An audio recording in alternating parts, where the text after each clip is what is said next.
the next is yung items. So dito po sa items, these are more of our inventoryables and the services we provided. So if we click create item, so we can see po yung tatlong industries po dito.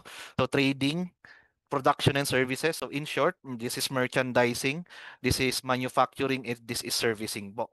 So depending on what we select, so we will be able to include yung items po. So for the trading, yung buy and sell po, it will yung yung details po will require you the purchase cost and the selling price. Of course, it's trading, you buy and you sell. So dito po, I'll just see po yung mga examples ng ating mga na-encode. So under the item details, this is the example of how it is being filled out using the system. Indeed, sa susunod po, i-discuss po natin how to use naman po yung ating Excel format. So dito po, siguro just like other accounting software, being required to indicate the name, the item code, lalo kung nanggaling po sa ating POS, and item description. And then we will classify according to the accounts.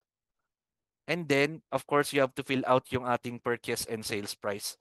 So yun po yung ating uh, items. And then, of course, kapag servicing naman po, you don't need to do the purchase price because you are offering services directly. So ito po yung sample ng ating servicing under items.